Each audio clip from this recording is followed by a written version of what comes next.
Kidding? Just one shot? They're not all zombies, Doug.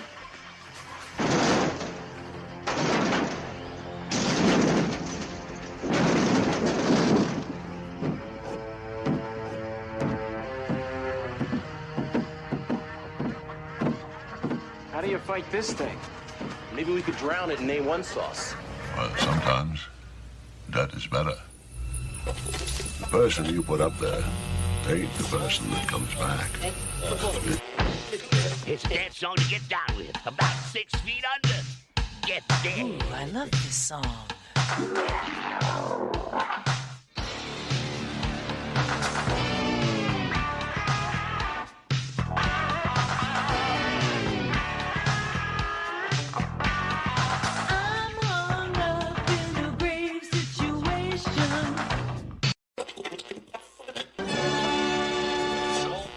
And now we come to the thrilling final episode of our radio drama. Hello and welcome to episode 174 of the Rotten Views podcast. Welcome to a new year, a new season of the podcast. We have a lot of big things planned for this year. I have a lot of episodes planned. I have a lot of other things planned in general that I don't want to speak too much of just yet, just because sometimes I get a little bit backlogged on everything else that I'm doing. And sometimes I don't get everything out that I want to do. Example, the mini episodes, they haven't done a single thing yet. I haven't posted them. I haven't fully recorded them. I've recorded a little bit. I haven't edited it. Hopefully this year is going to be better. Hopefully we're going to get farther in and have like a little bit of a catalog built up. That way it's less stress and last minute prepping and all this other fun stuff. Hopefully that's my goal for this year at least. I just want to get more episodes of the podcast out. I want to get more more artwork out in general, and I also want to do more live streams and more YouTube videos in general. And I think we're on a pretty good path for that so far. We ended the year with a bunch of live streams on YouTube, so if you guys haven't, a little bit of business up front, make sure to go check out the YouTube channel. The links are all down below in the description as well. It's just at Typhon Sun, pretty much the same on all my social media. So if you want to follow me on Instagram, Threads, X, the Facebook page, just at Typhon Sun, you'll be able to find me there. Like I said, all the links are down below. We have the weekly game video going out every Wednesday. I have various short videos going out. I've slowed down a little bit on them because I just want to start editing more together. I think I should really start doing more of like the how-to drawing videos, or like just putting the camera on while I'm drawing, because I draw all the time and I just need to start turning this camera on more and then editing those videos down into shorts, because at the end of the day I think you guys would watch that a little bit more like a sped up time-lapse video than me just panning over a finished drawing that I've already done. I think that would probably be a little bit better content, a little bit more welcoming, I guess. I don't know, more approachable content, I guess, than just looking at a static picture, which I can just make as a community post on the YouTube channel, or you can see it on Threads, or you can see it on Instagram or X, Twitter, whatever you want to call it. So that's my goal, and like I said, we have a lot of episodes of the podcast as well going up there, and hopefully this year at some point in time, this is the only thing I'm going to say, hopefully we'll be getting like a video aspect of the podcast, even if it's just editing some videos into the older episodes. I'm not too sure yet, but I would like to do a video aspect to this podcast and get a little area set up and everything. That's a goal. We'll see what happens, but hopefully you guys all had a great New Year's. Hopefully this is going to be a good year for you guys. Hopefully you got some goals. I don't really set too many goals for myself because I know they're never going to fall through, because I'm horrible with them, but this is the one thing I'm going to focus on. It's just my creative side of things, and it's something I'm always working on, so hopefully this year will be good. But I want to say thank you for showing up for another episode. Unless this is your first episode, hopefully you're starting the year off right. Hopefully I do a good job with this episode, and hopefully you guys will hit that subscribe button or follow button on Spotify. Leave a star review if you feel the need to. 5 stars would be cool. I'm not expecting it. I'm not asking for it. I'm just saying, if you want to leave one. If it's 1 star, 2 star, whatever. Doesn't matter. If you want to just leave a review, that way I know what I'm doing and what I should improve on. If you want Apple Podcasts or whatever, iTunes, to leave reviews on there. I check them every so often. I don't think I have any still. But that's fine with me, because I know a lot of my actual listeners are on Spotify and the other podcast platforms. So, and if you have left a review on Apple and it's just not showing it to me, I don't know what to say about that. I don't use Apple products that much, so hopefully I'm not missing any that they're just not showing up. So anyways, enough of that. You're here to listen to this episode. We're talking about a movie from 2005. It's an hour and 30 minutes, I think, roughly around there. we are sitting down to watch Feast for the first time in a few years. It's been a few years. I remember watching this movie for like the first time on Space years and years ago. I think I might have been in grade 12 when it happened. It came out in 2005. One of the dates says 2006. And then I graduated high school in 2007. I feel really old, to be honest with you, at this point in time saying that. But yeah, I remember watching it on Space, and I think one of the big draw-ins was seeing Jason Mewes in the movie. But even though he's not even in the movie that long, it's just a silly, wacky horror movie, and just silly fun. I don't remember the other two that go along with this movie. From what I've heard, they're not good, but maybe this year we'll watch them, because why not? The other two are free on Amazon Prime, if you have Amazon Prime. This one was a little bit harder to find, but I have a copy of it. So after searching for a good hour and a half to actually find my copy, we found it, and we're going to watch it now. So hopefully you guys enjoy this episode. This movie has a 6.2 out of 10 on IMDb, 55% on Rotten Tomatoes, and it's got 43% on TV Guides, and apparently 82% of Google users like this movie. On Google, it says our initial release date was September 22nd, 2006. And then, of course, the sequel is Feast 2, Sloppy Seconds, creative title. And apparently the box office was $658,000. I'm not sure what the budget was. I don't see anything that says the budget on it, but we'll just say hopefully it made a little bit. It must have made a little bit, seeing that there's two other movies, but that doesn't really mean much. It's also distributed by Dimension Films, and it also says Walt Disney Studios. I believe this one was created because there was like a bunch of writers in a room, and they were writing up just silly stories, and then there's a few of them that were just picked. I think Feast was one of the main ones that was picked, and there might have been two other ones. I could be wrong. I remember hearing that somewhere. I didn't do my research. It's fine. It's 11 o'clock at night during this recording, and it's kind of last minute. I just want to get ahead of the game, so I could have did a little bit more research, but I didn't, so sorry. Also, the quick little synopsis on IMDb, it just says patrons locked inside a bar are forced to fight monsters. That's literally all it says. Or if you go to Google description, trapped in a remote tavern, a group of strangers band together for survival. Outside the bar, a horde of ravenous, flesh-eating monsters are trying to break in and dine on the frightened humans inside. So for a director, we have John Gallagher. Is that Gallagher? Is that pronounced right? I don't know. I butcher names all the time. Anyways, he's best known for Feast, of course, this movie. Piranha 3 Double D from 2012. He also was in the camera and electronic department for The Collector from 2009. Good movie. And he was also apparently Goldie, and he was A Quiet Man from 2007. I haven't even heard of that movie, and I don't know a single thing of what that's about. Let me jump over to one of our two writers, Patrick Melton, who's done a lot of screenplays. He did The Neighbor from 2016. He was the writer apparently for Saw 3D from 2010. He did a screenplay for two different Saw movies. I think one of them was Saw 5 and Saw 6. He was also the writer for Feast 2, Sloppy Seconds, and he also did the writing for Feast 3, The Happy Finish. Very, very creative with the names on this movie. And then the other writer is Marcus Dunstan, who's also known for being the writer for The Collector from 2009. He also was the writer for The Collection from 2012. And he was also the writer for Saw 4 from 2007. And of course, Feast, because that's already mentioned. So the tagline for this movie is, "They're hungry, your dinner." Man, I really wish I could just make a silly horror movie or a silly story, just something like this. It's called Feast. All the puns are food related. I mean, I should just sit down one of these weekends and just make a silly story, maybe turn it into a webcomic, or just, a couple different images that can play off on a story, maybe bundled together as a little pitch. Who knows? Maybe one day. I'm a creative person. I'm sure I can come up with something stupid and creative. Maybe turn it into like a Patreon special thing. A Patreon would be something I want to do down the road. I'm on a side tangent at this point in time, a side quest, but it's fine. At some point it will happen. This year coming up, this year that we're in, I'm recording this before 2024 actually.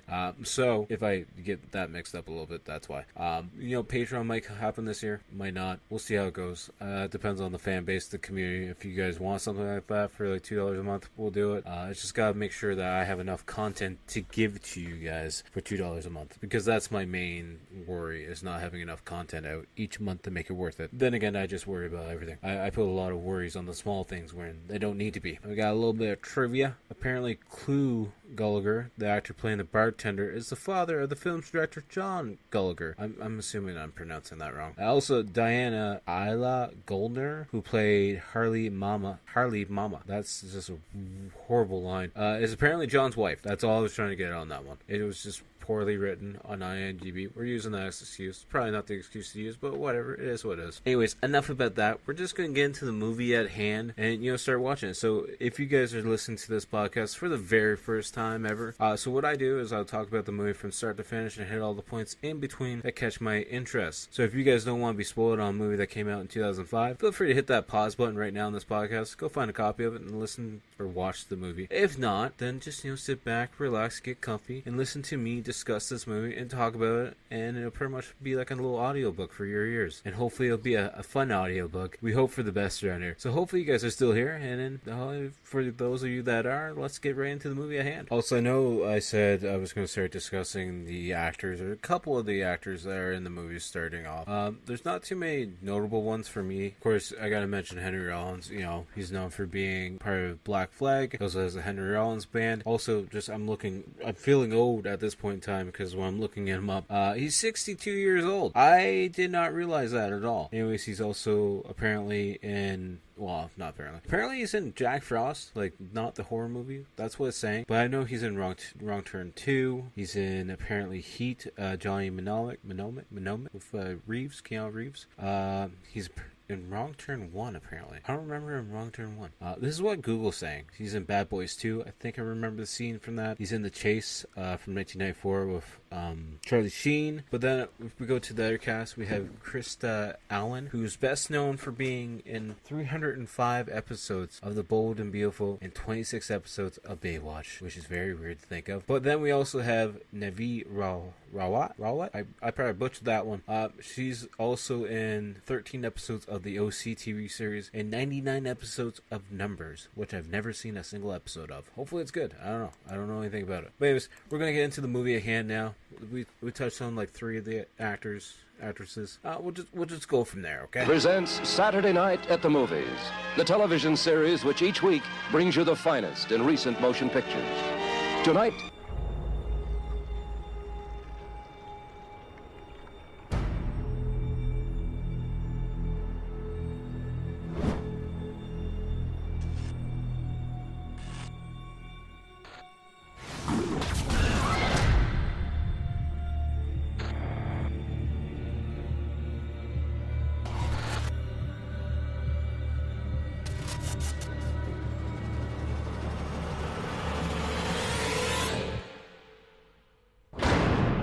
there is something out there. Of all the bars to be stuck in. Unless you people want to die, you'll do what I say and you'll do it fast. They're coming. Right now. It's gonna eat us! We need help. SOS! SOS, mama! Right now, you can get ready to roll. Now, who's with me? Come on! If we stay, we die. God damn it! Help!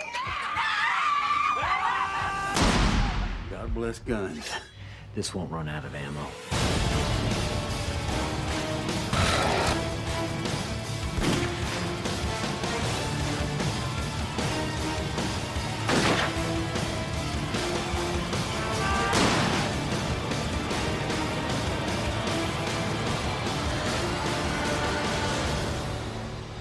Questions? Who the hell are you? I'm the guy that's gonna save your ass.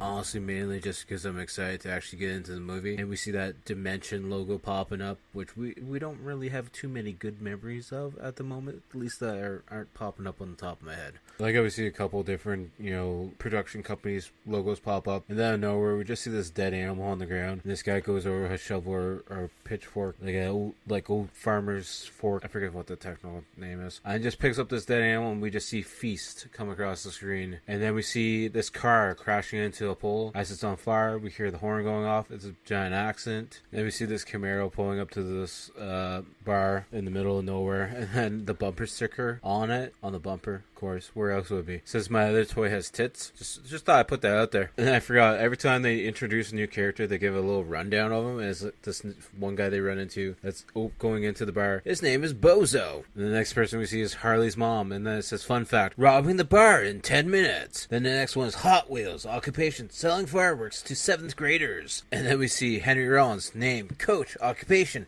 motivational speaker, repetition, the poor man's Tony Robbins, life expectancy, far too long. We see Grandma, fun fact, blew Mick Jagger, recently. And then we see Jason Mewes' character getting ready to set up a game of pool, who's a little bit annoyed with Bozo because he's late because he's got to leave in half hour. And his name is Jason Mewes. Occupation, actor. Life expectancy, already surpassed them. We see Harley's mom just, trying to have a smoke, just trying to relax. And then the beer guy comes in and drops a keg. Occupation, beer guy and part-time host at Red Lobster. Expectation, a loser. And we see Coach trying to say how he's building up guys and he can, because he's a motivational speaker and he can build this guy up because he's like, I used to be a model for JCPenney. I kind of lost it now. You can't tell because I'm on work clothes though. And the bartender's like, cut that shit out. Nobody needs to hear that crap. And it's the beer delivery guy. Because the bartender's like, hey, if you're going to be hanging around for a while and drinking on the job, you got to at least move your truck out of the way so other people can get in and, to the loan dock if they need to. Then a perspective from outside, we just see a monster moving closer to the bar. And then we see our next person, Tuffy.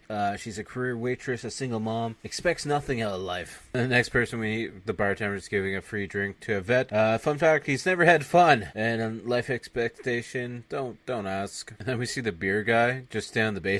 He's getting ready to smoke up a joint, and then he's met by Boss Man. He's like, hey, you dropped out the beer. Like, get out here. Go hike. Shoo. Give me that joint too, by the way. I want it. And Boss Man, vibe, mean, stoned, and horny. Life expectancy, regular or extra crispy. We meet our next character, Honey Pie, who's giving a beer or something to Coach. I forget what it is. Rum and Coke, actually, would have the Coke. And she's like, you're not from around here. He's like, what gave away? You got all your teeth. Then we see the bartender pouring a drink for Tuffy. And he's like, well, what tab? And she's like looking around, a little bit confused. Then we see Boss Man walking through. And then they make eye contact. And then, she downs her drinks and walks off to go see Boss Man. And then we see Mewes playing some pool. He's playing for some money against Bozo. He actually bumps into Hot Wheels and he's like, hey, watch it, I'm playing the game here. Hot Wheels is like, I'm playing a game too. He's like, yeah, but mine's for real money. So then Mewes goes to take a spool shot and misses. And then we see Tuffy talking to her son. He's like, when are we going home, Mom? She's like, after my meeting. You know the drill. Put on the headphones, Cody. Your occupation is your tax break. Your life expectancy is a wonderful, full life. Hopefully, if you don't die. And then we see Honey Pie getting ready to leave. And the bartender's like, hey, you need an escort to your car? She's like, no, I got an escort now. And then Coach walks over and he's got to pay his tab $18. So he goes to pull out his wallet to pay the tab. And the wedding ring falls out of his wallet. And Honey Pie's not too happy about that one. And then we see the beer guys spilling all the kegs, dropping them all over the place, cursing, swearing. And then we hear some banging come from the ceiling above. And we just see, it's Tuffy and her meeting from behind. And then we have Bozo trying to, beat some other people and pool for some money. But nobody wants to play pool with him. So then he starts insulting them all. And then the bartender's like, hey, you gotta calm down. This is my place. You need to relax. And then we see something coming closer and closer to the Barts. And then we have this person pop in who's just named Hero. Occupation, kicking ass. Life expectancy, pretty fucking good. And then he's like, if you guys want to live, you do what I say. And then the bartender's like, mine's bigger than yours, and pulls out a shotgun. He's like, listen, there's a storm of hell coming down on this place, alright? You need to listen to me now. He's like, they got claws like Jinsu knives and more teeth than a chainsaw. There's 4 of them, and they're fast and strong as hell. And they're on their way here right now. And of course, here it's going over his speech, how they got, bar everything down, nail out the windows, everything. He's standing at a window. And he's like, hey, you guys got any other questions? And the bartender's like, yeah, who are you? And he's like, I'm the guy that's going to save your ass. And then out of nowhere, the window breaks, the hero gets pulled through the window, and there's blood going all over the place. And then we see him lose his head. The bartender freaks out a little bit, lets his shotgun go off. It shoots up in the air, and shoots Boss Man in the foot. And then we see another girl come in the bar, and she's like, hey, where is he? Where's my husband? Where where did he go? And then she realizes she gets pushed like across the bar, and then she just sees her husband's decapitated body just laying on the ground. And then we see Honey Pie freaking out because she's now coated in nothing but red. And then we see them like trying to put like what might be a table up against the window to try and block the monster from coming in. And then literally the monster punches right through the table and punches through the vet and just literally kills him in one shot. And then we see Harley's mom trying to shoot this little monster, and this little monster's shooting around the bar, and she almost shoots the beer guys. He's trying to call for the cops, and then the little monster just comes right by her and literally chops off her leg. You see Jason Mewes pop up from behind the pool table. He's like, "Is it gone?" And then his face gets ripped off, and then as he's running around screaming because he's got no face anymore, the bartender accidentally shoots him. And then they're like, "Where is the little guy?" And then they look up, and Honey Pie points at one of the severed deer heads on the wall, and the little guy's humping the deer head. So the bartender goes to shoot it, misses it, shoots the deer head though, but then it falls into the freezer, so they lock up the freezer with the monster inside of it. It's like the little baby version of it. And the beer guy stands back up with the phone still in his hand. He's looking around all stoned and confused. And he goes to hang the phone up, but there's nothing for the phone to hang on. And then we find out this new girl that walked in, the wife of the guy who's dead now, the hero. Her name is Heroin. They have Boss Man yelling through the hole in the floor that shot his toes off. Being like, "Is it clear down there? Do you have a gun pointed at your head?" "No." "Alright, nobody moves. Who the hell shot me?" And Boss Man's looking around. He's like, "What the hell happened down here?" And then he's looking at Bozo. He's like, "It wasn't me. It was some kind of monster. It wasn't me. I had nothing to do with it." And then the bartender pulls up his shotgun and picks up the severed head that the hero brought in. And Boss Man's just like, yeah, that's definitely one to hang up on the wall for sure. Yeah, that'll work." And Rollins' character's just like, "Of all the bars that could be stuck in, I had to pick this one of all the bars." Then, of course, Tuffy goes around upstairs because she forgot her son's up there. Runs up there, she's like, "Oh, I'm hugging you, I'm holding you. I'm never going to leave you alone ever again." And Heroin falls up with her because, you know, we got to get him downstairs. We got to get everything locked up. And then the monster breaks through the window and eats the son whole. And then as the bartender goes to shoot at it, this monster pukes some green slime out at them. Bartender and Tuffy and Heroin move out of the way, but then the beer guy's just standing there and gets puked all over his face, all over his body, and he's freaking out about it, which is understandable. You just had a monster puke on you. And then of course Tuffy's in full, panic crazy mode because, she literally just watched her son get ate whole by a monster. The monster threw up against the wall, and then when she got back up to her feet, all she saw was this kid's feet hanging out of the monster's mouth because he ate him whole. And then the beer guy's running down the stairs, falls down the stairs, slides down, and he's, coughing and puking and gagging. And the boss man's like, that doesn't look good. You should probably go get washed up or something. Then we find out the only phone has been shut off the wall, and they're in canyon country, so the cell phones aren't going to work. But the only CB radio they have is upstairs, and nobody wants to go upstairs. And then we see the bartender trying to wash off the beer guy with the little tap that they got. He's like, "You got any more water pressure?" He's like, "No, man, this is the best we got, so you're just going to have to deal with it." And the beer guy's like, "I got to get out of here. I'm going to go get in my truck. I'm going to go to the hospital. I'm going to go get checked out because I can't deal with this." And then Heroin's like, "You're not going anywhere." And she starts using her martial arts moves on him and pretty much takes him down to the ground. He's like, "My daughter's out there. You need to be quiet. Just stay in here. We need to work together, and we'll all get out of this together. As I have my knife to your throat. So you try to leave again, I'm going to kill you." And then the beer guy starts, screaming how it's bullshit, and he's going to go in the back room to get the stuff off himself. And then we see Hot Wheels and Bozo just staring at Honey Pie as she strips down to her bras and probably her panties and washes in the beer sink of all things. And she's just like, you guys could at least act like you had some. And Bozo's like, "Yeah, I've had some." Hot Wheels like, "I haven't. What about me? I'd like some, please." And then we have Bozo. He's checking over Muse's body. He goes to it looks like he's almost checking for his wallet to see if he's got some extra money. And his body moves a little bit. And Boss Man's like, "Easy, bud. It's just a death rouse. Don't worry about it. He's still dead." Also, I would like to add that this might be a Christmas movie as well, because when they're locking down the bar, putting all this stuff up against the windows and doors and stuff, we see them moving a table, and it crashes into a Christmas tree. Just putting it out there. Could be a Christmas movie. We don't really know. It is in canyon country, so they wouldn't get snow. So it could still be a Christmas movie. We don't know. But yeah, while everyone is, pouring down the whole bar, we just cut to, I think it's Tuffy, who's hiding inside the beer fridge, or where they're holding all the kegs at least. And she looks like she's mentally broken, which is understandable, of course, because she lost her kid. But then the freezer starts to move because that little baby monster is inside of it. And then everyone starts freaking out and saying, "Hey, it's hungry, guys. It's going to kill us. It's going to kill us." So then Bossman just takes his pistol out and just literally starts shooting in the freezer, being like, "I'll get it. I'll hit it." And then you hear it screaming a little bit, and then it does sound like it probably dies. And Bossman's like, "God bless guns as he gets closer to the freezer, and then the little creature pulls its arm through and grabs the boss man's leg, and Heroine comes over, puts her shotgun into the freezer, and just starts blasting at it. We now know it's dead because, you hear the blood and the splatter inside the freezer. You can definitely tell it's dead now because the shotgun was 2 straight hits. And then the beer guy's like, that's a little one? It took all those bullets? We can't kill these things. What are we going to do? And then Coach is like, so maybe we don't have to fight them. We need to think outside the box. Sure, we're trapped inside here, but this is a species standoff. We need to show them that we're not vulnerable and that they need to be scared of us. So we need to make them scared. So then Hot Wheels like, well, how do we do that? And he's like, all right, I gotta get a stick. So he gets a pool stick. And he's like, bartender,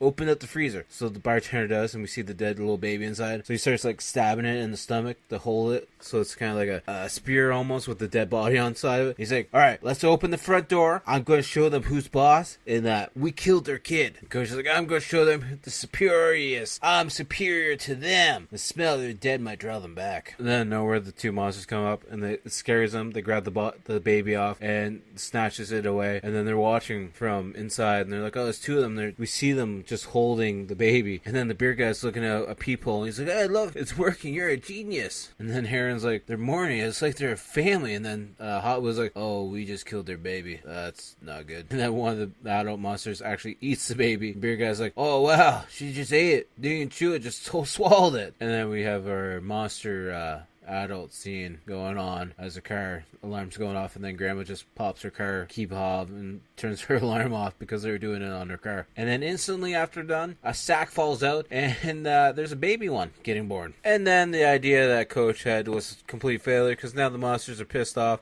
and now there was actually twins born by the looks of it. And then Boss is like, so don't mind me asking, Tuffy, but how did you run into these guys? And then she's like, well, see, we dropped her kid off at my mom's. We were going out, we were driving, and then we kind of ran over the baby, and we were cleaning the roadkill off the ground. And that's when the other monsters came. And then Boss Man's like, cool, you brought some roadkill revenge to my bar. Thank you, I appreciate that very much. And then Beer Guy starts freaking out because he feels like he's rotting away. And then Heroine's like, just leave it alone, it'll be okay. He's like, you get puked on by a monster and get melting away, and then you tell me to calm down. How about you deal with it, you stupid mean person? And then Bozo starts questioning the grandma. She's like, you know something, because you're old, so old people know things. So tall tales and legends, you gotta know something, Grandma. Let me know what you know. And then Beer Guy just started speaking up. He's like, hey, I think everything's gonna be okay, guys. I think we're gonna be all okay. And then he grabs his wrist, and his wrist starts moving like there's something underneath it. He's like, everything's gonna be okay, guys. Trust me, man, I got puked on. Everything's fine. And Beer Guy goes on about how, the green guys are coming, the guys with the can-do attitudes, with the tanks, everything. And he's looking out the window, or a crack in the wall, and everyone's like, I don't think you should be doing that. He's like, I don't see a thing at all. And then one of the monsters grabs his eyeball and starts ripping his eye out of his face. And then we just see the tendon or whatever it is snap, and he's screaming in pain, which is understandable because it looks painful. And Coach is up against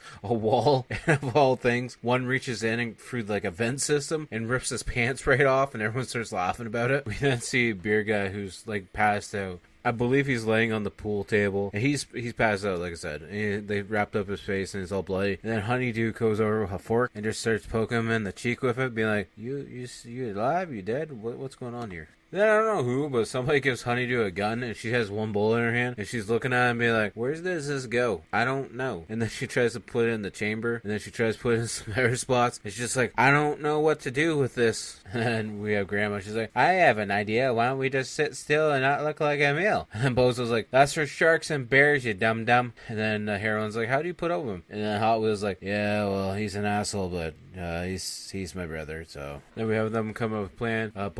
Bozo's getting sent upstairs to get ready to do, I forget what it is, to be honest with you. This Bozo, he's gonna die. But then Heroine's like, I'm gonna go in the basement, get some supplies. And then Hot Wheels is looking at the stairs being like, I can't go upstairs, I'm in a wheelchair. So then we have the bartender, Coach, and Bozo going upstairs to get some supplies. And for whatever reason, Bozo's on the back of the line, and he's making the bartender go first with the machete in hand. And then we have Coach falling behind, who's wearing some hot pink sweats that Honey Pie, I don't know why I said Honey Pie gave him to wear and very styling for Henry Rollins. Then we get to the room where Bozo needs to go on, and he's like, alright guys, just wish me luck. And they literally push him in, shut the door behind him, and lock it. And Bozo's like, I'm okay, there's nothing in here right now at the moment. I'm okay guys, don't worry about me. Then while he's in that room, he's, trying to calm his breathing. He's a little bit freaked out, he's a little bit panicked as he slowly makes his way over to what looks to be a closet door. He opens it up, lets a little scream out, but there's nothing inside the closet that you can see. So we come find out it's actually not a closet. It's like a secret office kind of like area. And he goes to pull the tab on the light that's hanging from the ceiling, and a bat flies in front of his face, and he freaks out and screams, it's okay guys, it's okay. It was just a bat. I'm okay. Don't worry about me though. Yes, so that's why Bozo's going up into that secret room, because he's going to use the two-way radio or CB radio or whatever it is to try and radio for help for the army or whoever, someone to at least show up. And as he's talking on the radio, that radio gets ripped off of the table and starts getting dragged towards the wall, and he's still trying to call in for help, but then the whole headpiece, or not the headpiece, but the microphone that I was using, gets ripped out of his hand, and then he starts running out of the room, runs to the bedroom door to try and get out, and he's banging on the door to try and get out, but then the bartender's like, I gotta get the key, I guess, first, huh? And then he goes to unlock the door, and then there's issues, because the key breaks, and Bo's like, what do you mean, I don't want to hear right now, and Heroin runs up to check on the door, and bartender's like, the damn key broke, and then for whatever reason, we see the bartender has an earring, so she pulls the earring out of his ear to pick the lock, and then we get Bozo right out of the room just in time to slam the door on the monster's genital area, and then they use the machete to cut it off and kick it down the stairs. Ouch. And then it gets stuck underneath Hot Wheels' wheelchair, and he's trying to move away from it, but then he accidentally runs over it, and it just goes squishy all over the spot. And then Coach comes down the stairs, he's like, they can't reproduce now, so we're one step ahead of them. This is when we band together as a group. We can do it, we can survive, we just gotta believe in each other, believe in all of us, take a stand right here, right now, why they can't reproduce, and we have the numbers game against them. And then Bozo's just looking up at him, he's like, dude, you get? No, I'm just trying to motivate you guys to survive. And then Boss Man's going on about how strong the bottom part of this building is, and how, they're gonna need more than just the claws to get these bars out, they're gonna need some crowbars or something. And then the monsters just literally start breaking through the walls, pushing the boards off, smashing through, making holes, as they take the end of the shotguns and try to bang them back out through the walls to try to make them go away essentially. And Honey Pie's like, how about we just all run to our cars and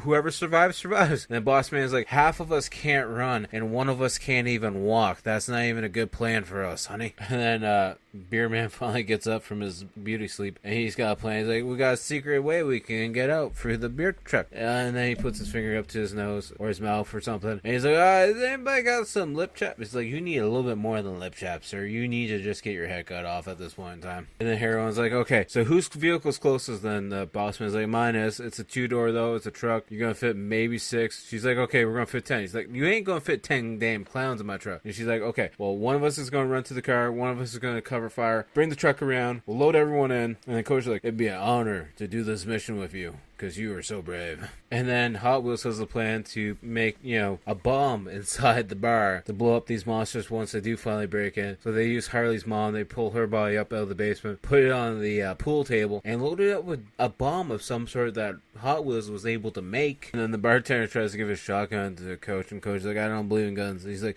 this isn't time for a political stand. So then Coach grabs the machete, he's like, this thing won't run out of bullets. Which is very fair. Very, very fair. And then Boss Man throws the keys to his truck over to the Coach. He's like, don't mess with my stereo either. I like my stereos on that channel. And don't play with the boost or the treble. Got it? That, for whatever reason, Honey Pie wants to check out Beer Guy's missing eye socket, gap in his head. And she pulls up the handkerchief, and we see maggots and everything. And Beer Guy's like, how's it look? Is it getting better? Is it improving? Am I going to be able to see soon? And we see Coach and Heroin going through the basement, because there's like this little secret exit way to hopefully get to Boss Man's truck without the monsters being able to see them. And Coach is looking around, he's like, I bet this place is creepy in the daytime too. I couldn't imagine it. And Bozo's go-to weapon to fight off the monsters is a goddamn bear trap, where you see him doing a little montage of moving it in different directions, be like, yeah, monster, I'm gonna kick your butt. And Heron's like, you gotta stop talking so much here, Coach. And he's like, I'm sorry, I talk when I get nervous, and to be honest with you, it's been a while since someone actually died, so I'm assuming someone's gonna die here soon.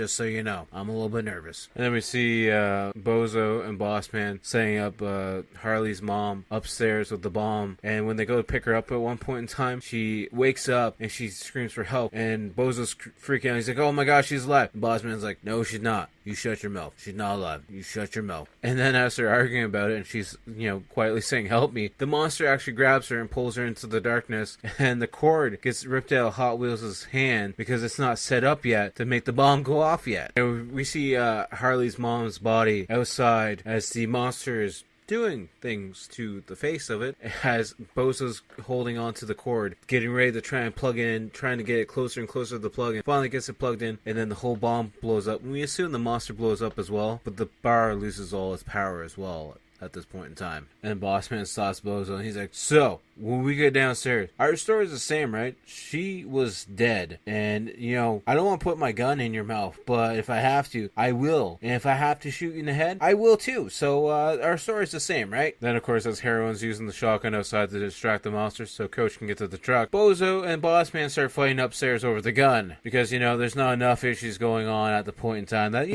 might as well fight over this gun too. And then, they get ready to go outside, and then Beer Guy pulls up the shotgun. He's like, we're safe inside. Do not open that door. I will blow your head off if you try to open that door. We're safe inside. As he starts freaking out and having a mental breakdown. It's understandable because he's almost dead. But the reason why they're trying to open the door as well is because Heroine's at the door, screaming to be let in. But of course, Beer Guy doesn't want to let her in. And everyone else is freaking out because they're like, you're going to get her killed. And then she goes quiet. And then Beer Guy's like, okay, they got her. So everything's fine now. And then Tuffy finally sets up, knocks him to the ground, takes the shotgun, and pushes it up against his face. He's like, if you could stop getting people killed, that'd be great now. And then during the tuffle between Bozo and Bossman, the gun goes off and somehow shoots Heroine in the stomach as she's trying to get up through the way that Harley's mom got taken out of the window. And then, of course, when she falls out of that window again and hits her back on the ground, the monsters pretty much just jump on her and rip her to pieces. Then once Bozo and Bossman get back downstairs, Tuffy's like, okay, we gotta get Heroine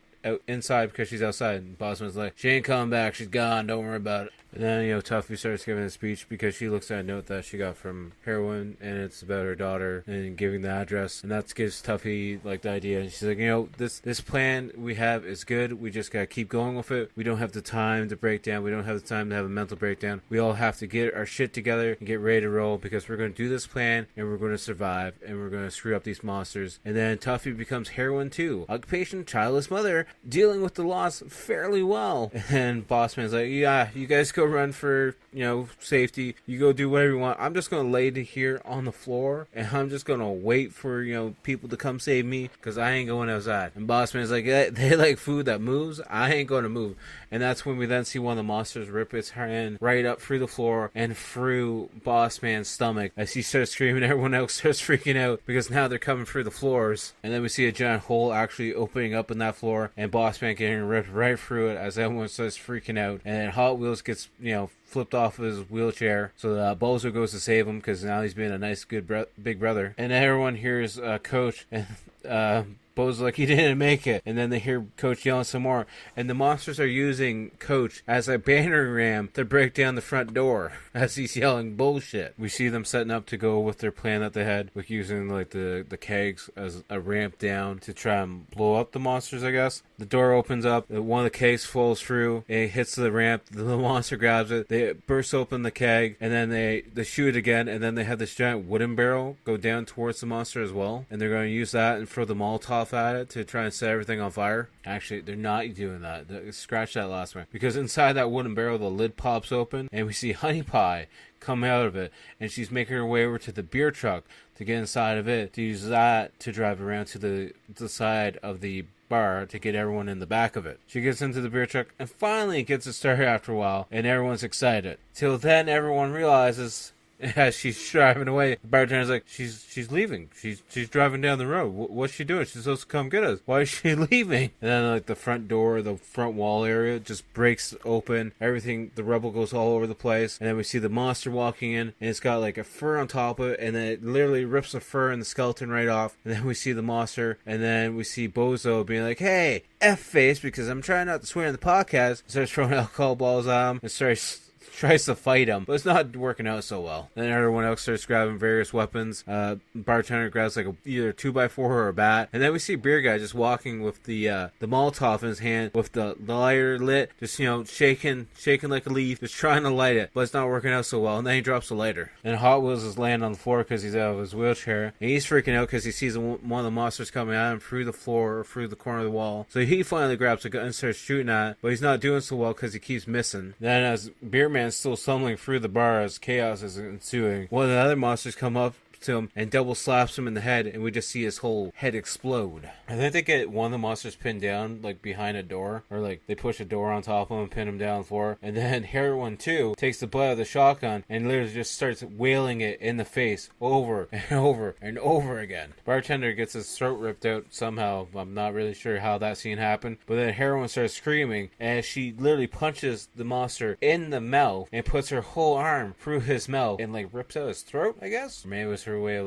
like suffocate him by making him not able to breathe because her whole arm is rammed down his throat. I'm not really too sure on that one. It's a very dark movie, so it's a little bit hard to see, but she hit it so many times that all his teeth fell out as well. And then once she's done, she stands up and we see the sunlight and the sunrise slowly starting to break its way through the cracks in the building, and she just looks outside and she's got a little bit of a smile on her face at this point. Bozo goes over, picks up Hot Wheels, he's kind of underneath some debris, and he carries him outside, and then the three of them walk outside. One's being carried, of course, because he can't walk. The three of them make their way over to Bozo's Firebird, and then as Hot Wheels is put in the back seat, Heroin 2 is like, so her little girl's not too far away from here, we can go get her. Because, I'm totally assuming her grandparents would totally understand if a random group of, 3 people randomly show up to pick up their granddaughter and just drive off in the sunset with her. And as we see them get in the car, start to drive away, the music starts to play, and then the car stalls 2 seconds into the drive. They sit there for a few seconds, still trying to start it, and then Heroin 2 gets out, and she tries to, push it, and then it finally starts, and then they start taking off down the road as the music starts blasting.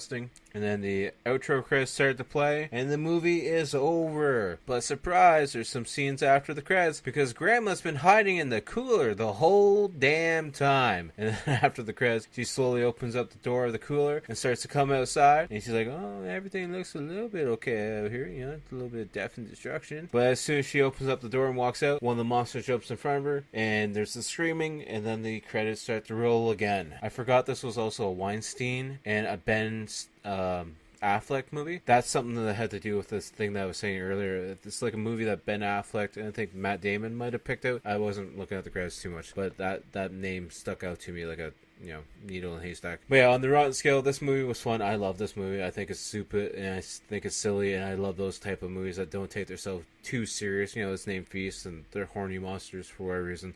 For me on the Rotten scale, I'm giving it 7 out of 10. I was gonna do a 6.5, but I enjoy watching it. I wasn't bored watching it at all, so that's a big thing for me. I wish you could see the monsters a little bit better because it's a very dark movie, but I understand why they did that. And it's got a pretty decent cast. I wish Muse was around a little bit longer, but it is what it is.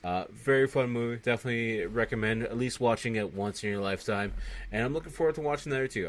I don't expect them holding up at all. I'm assuming they're really, really bad movies, but it is what it is. Which brings us to what we're going to watch next week. Alright, so I figured what we're going to watch next week. I've never seen this movie. I've never heard anything about this movie. This movie looks stupid as hell, but I want to watch this. That's the whole point of doing the Rotten Reviews podcast, is finding movies that I've never seen before, revisiting movies that I love, and just, it's a quality of love kind of thing, and it's just me being able to check out new things I've never checked out before. So we're going to watch a movie from 1995. We're going to watch Digital Man. I don't know if you guys have seen this. Let me know in the comments down below on this episode if you have. I'm curious as to knowing if anyone's seen this movie or knows anything about it. But you know what? You can watch it for free on YouTube, and that's where I found it, because I just did a sci-fi movie search for 90s movies, because I just feel like watching a 90s sci-fi movie that I've never seen before. So hopefully it's good. It's probably going to be horrible, but nonetheless, we'll still have fun with it. So hopefully you'll check out that episode next week as well. Hopefully it won't be the worst episode we've done, but we'll see how it goes. As always, guys, if you did enjoy this video, make sure to check out the outro band. Their links will all be down below. They're on Instagram, they're on Spotify, they're on SoundCloud, they're on a bunch of other sites, I'm sure. Also check out their Etsy shop. They're selling a bunch of cool merch. But it's Toronto-based horror band Blood Opera. One of their new songs is at the end of this video here, and has been for the last, 20 episodes. It's a really good song. Definitely go check them out. Give them some love and support them as well. And as always, you can check out all my links down below. But if you want to follow me on any social media sites, it's at @Typhonsign. All the links will be down below. But it's pretty much easy. At @Typhonsign on Threads, X, Instagram. Pretty much anywhere and everywhere. I'm pretty much on it, and if I'm not, let me know, and I'll definitely probably join the site. I probably won't be active on it because I'm horrible at that, but it is what it is. Also, the main thing that we're pushing, like I say, each and every week is the YouTube channel. Definitely go check that out at Typhonsign as well. We've been doing live streams over there. We've been doing some Fortnite, some Fall Guys. I'm going to be doing some Texas Chainsaw Massacre probably this weekend, and a bunch of other games. We did a little bit of Yakuza Like a Dragon. We got a bunch of different games that we're playing over there. We have the weekly gaming video coming out every Wednesday. I have art shorts going on there as well, and old episodes of the podcast. And once we hit that 1,000 sub mark on the YouTube channel, going to be giving away some free artwork, so definitely go sub to that. Share it. You can just share it a little bit. That means a lot. Until next time, I'll talk to you guys all later. Happy New Year's and peace. Midnight on Monday, we go into All Saints' Day. The night of the dead begins then. And if the portals of hell don't get shut before, no dead body will ever be able to rest in peace again. And so the dead will rise up and take over the earth, and you've got to get to Dunwich. You must reclose those gates.